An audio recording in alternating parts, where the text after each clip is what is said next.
अब हम स्टार्ट करने वाले हैं यूनिट 5, जिसके अंदर 2 सब चैप्टर्स हैं। पहला है ग्राफ्स, सेकंड है ट्रीज़। इसका टोटल वेटेज है 25%, यानी 18 मार्क्स के आसपास इसका वेटेज है। तो स्टार्ट करते हैं पहला सब चैप्टर जो है ग्राफ, ओके, जिसमें पहला टॉपिक है व्हाट इज़ ग्राफ। तो क्या है, let V be the non empty set of point. एक वी नाम का सेट है जिसके अंदर कुछ पॉइंट्स है, तो वी क्या हो गया, set of points. And E be the set of lines between points. तो ई क्या है, एक सेट ऑफ लाइंस है जो कनेक्टेड होगी between the points. Then ordered pair V E is known as graph. जो इसकी ऑर्डर्ड पेयर्स होगी वो उसे हम कहेंगे graph, okay. Element of V are also known as point, vertex, node and junction. V को हम ये 4 में से कोई नाम से कह सकते हैं। Element of E are also known as edge, line, arc, branch etcetera, okay. ये एग्जाम्पल है, ओके। तो इसमें हमें 4 वर्टेक्स दिए हैं, ए बी सी डी, और एज दी है E1 से लेके E5, E1, E2, E3, E4 और E5। और ये क्या बन गया हमारा ग्राफ। ये जो E1 है उसकी ऑर्डर्ड पेयर क्या होगी, AC, ओके, क्योंकि इसमें A और C के बीच में ये लाइन है ना, इसके लिए। और E2 क्या होगा, C और D, C to D। और E3 क्या होगा, A to B। E4 क्या होगा, B to D। और E5 होगा A to D, okay. Next topic है हमारा adjacent vertices and incident edges. ये जो है एडजेसेंट वर्टाइसेस वो 20 विंटर में पूछा गया है। तो ये क्या है, if 2 vertices U and V are joined by an edge E, यानी 2 वर्टाइसेस हैं U और V, वो एक एज के थ्रू कनेक्टेड है, okay. Then U and V are said to be adjacent vertices. ये एक एज के थ्रू कनेक्टेड होने की वजह से ये दोनों क्या कहलाएंगे, एडजेसेंट वर्टाइसेस, U और V। The edge E which joins 2 vertices U and V is said to be incident to the vertices U and V। और ये जो एज इन्हें जॉइन कर रही है वो क्या होगी, इंसिडेंट एज होगी U और V की। यहाँ पे एक एग्जांपल दिया गया है जहाँ पर एडजेसेंट वर्टाइसेस क्या है, A और C, और इंसिडेंट एज क्या होगी, E1, ओके। नेक्स्ट टॉपिक है हमारा लूप, या फिर सेल्फ लूप या स्लिंग, ओके। ये तीनों नाम एक ही है लूप के। और पैरेलल एज, ओके। जो लूप है वो 20 विंटर में पूछा गया है। तो what is loop, an edge E of a group G that joins a vertex U to itself। यानी एक एज होगी जो वर्टेक्स U को अपने आप से जॉइंट करती हो। ये एक एज है जिसकी वजह से ये जो वर्टेक्स है वो अपने आप से कनेक्टेड है, उसे हम कहेंगे लूप, ओके। और पैरेलल एज किसे कहेंगे, if 2 vertices of a graph G are joined by more than 1 edge, okay. More than 1 edge से अगर आपके ग्राफ कनेक्टेड है तो वो क्या होंगे, पैरेलल एजेस, ओके। तो यहाँ पे U और V 2 वर्टेक्स है जो मल्टीपल एजेस के थ्रू एक दूसरे से कनेक्टेड है, यहाँ पर E1 और E2 और E3 के थ्रू। और ये तीनों क्या है, parallel edges. This edges are called parallel edges, okay. Next topic है हमारा directed and undirected edges, initial and terminal vertex. तो डायरेक्टेड एज क्या है, अगर मैं सिंपल सा कहूँ तो एक ऑर्डर्ड पेयर रहेगी U to V। तो ये क्या है, U to V ना, तो इस डायरेक्शन में जा रहे हैं, तो इसकी डायरेक्शन होगी ये एज पर जो होगी U to V, ये डायरेक्शन है उसकी। और जब आपको 2 पेयर्स दी होगी, यानी U to V, या फिर आप इसको V to U भी लिख दो, इसके अंदर ऑर्डर मैटर नहीं करता है, यानी ये क्या हो गई, अनऑर्डर्ड पेयर्स। तो इसके अंदर हमें एज के ऊपर कोई भी डायरेक्शन देने की ज़रूरत नहीं है, क्योंकि ये U to V भी हो सकता है इसका मतलब, और V to U भी हो सकता है, ठीक है। इसे हम कहेंगे अनऑर्डर्ड पेयर्स, ओके।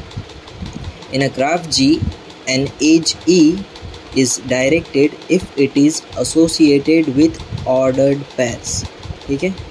एक एज होगी जो एसोसिएटेड होगी विथ U and V यानी ऑर्डर्ड पेयर के साथ, and E is called undirected edge if it is associated with unordered pairs। ये अनऑर्डर्ड पेयर्स के साथ एसोसिएटेड है, इसके लिए ये हो गई undirected edge। For example E is the edge for UV but not for VU। ये जो है फॉर U to V है पर V to U के लिए नहीं है, इसके लिए ये क्या हो गई directed edge. E is the edge for UV and VU, then it is called the undirected edge. In a graph G, if there is an edge E from U to V, then U is called the initial vertex। अगर आपकी U to V direction है तो ये जो U होगा वो होगा आपका इनिशियल वर्टेक्स होगा, और जो V होगा वो आपका टर्मिनल वर्टेक्स होगा। क्या होगा? टर्मिनल वर्टेक्स होगा, okay. Directed graph and undirected graph. ये जो डायरेक्टेड ग्राफ है वो 21 विंटर में पूछा गया है, तो ये क्या है? A graph G which every edge is directed is called the directed graph. जिसके अंदर सारी डायरेक्टेड एजेस होगी उसे हम कहेंगे डायरेक्टेड ग्राफ। और अनडायरेक्टेड ग्राफ किसे कहेंगे? A graph G in which every edge is undirected is called the undirected graph. जिसके अंदर सारी अनडायरेक्टेड एजेस है, यानी इसके अंदर कोई भी आपको डायरेक्टेड एज नहीं दिखेगी, वो होगा हमारा अनडायरेक्टेड ग्राफ। नेक्स्ट टॉपिक है हमारा mixed graph and distinct edges. Mixed graph किसे कहते हैं? A graph G in which some edges are directed and some edges are undirected is called the mixed graph, ठीक है। जिसके अंदर कुछ एजेस होगी डायरेक्टेड और कुछ एजेस है undirected, it is called the mixed graph, okay. और डिस्टिंक्ट एज किसे कहेंगे? The two possible edges between a pair of vertices, यानी एक दो वर्टाइसेस है U एंड V, जिसके अंदर आपके दो पॉसिबल एज क्या होंगे? एक तो U to V और एक होगा V to U, है ना।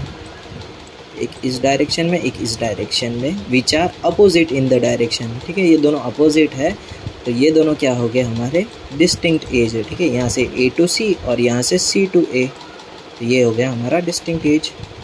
नेक्स्ट टॉपिक है हमारा pseudo, multi and simple graph. Multi graph पूछा गया है 22 और 20 विंटर में। सिंपल ग्राफ है वो 20 समर और 22 विंटर में पूछा गया। तो देखते हैं, पहले देखेंगे हम what is pseudo graph. If graph G contains self loop as well as parallel edges then it is called the pseudo graph. एक ऐसा ग्राफ जिसके अंदर सेल्फ लूप और पैरेलल एजेस होगी उसे हम कहेंगे शूडो ग्राफ। और मल्टी ग्राफ किसे कहेंगे? If graph G has no self loop then it is called the multi graph. एक ऐसा ग्राफ जिसके अंदर आपको सेल्फ लूप ना दिखे उसे हम कहेंगे multi graph, okay. Note that parallel edges are allowed, इसके अंदर पैरेलल एजेस अलाउड है, ओके। और सिंपल ग्राफ किसे कहेंगे? If graph G has no self loop, no parallel edges, it is called the simple graph, okay. और पता चला pseudo graph में क्या होता है? एक लूप होता है और पैरेलल एजेस होती है, तो वो हो गया हमारा शूडो ग्राफ।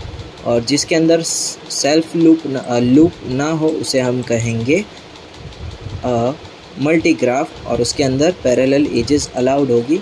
और सिंपल ग्राफ किसे कहेंगे? ना ही उसमें सेल्फ लूप होगा और ना ही उसमें पैरेलल एज होगी, उसे हम कहेंगे सिंपल ग्राफ, ओके।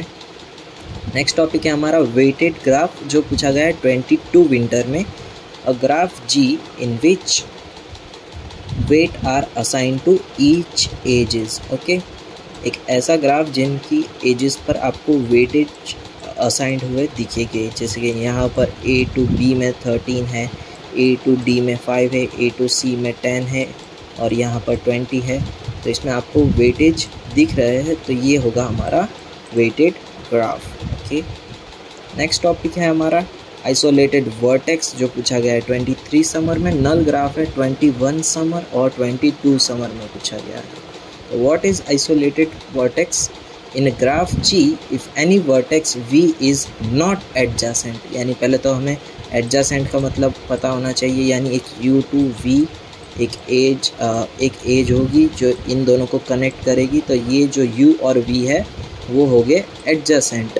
और अगर नॉट एडजेसेंट का मतलब क्या होगा? U और V के बीच में कोई भी एज नहीं होगी, तो ये दोनों क्या हो गए? Isolated vertex. Okay, then it is called the isolated vertex. तो इसमें क्या है? आइसोलेटेड वर्टेक्स E है। क्यों? क्योंकि E का कनेक्शन किसी वर्टेक्स के साथ नहीं है और कोई एज भी नहीं है जो उसे कनेक्ट करे इसके लिए। और नल ग्राफ किसे कहेंगे हम? अ graph G which contains only isolated vertices is called the null graph। Okay, एक ऐसा ग्राफ जिसके अंदर आपको सिर्फ आइसोलेटेड वर्टाइसेस दिखेगी वो होगा हमारा नल ग्राफ। ओके, ये वीडियो को यहीं तक रखते हैं। नेक्स्ट वीडियो में हम देखेंगे order and size of a graph.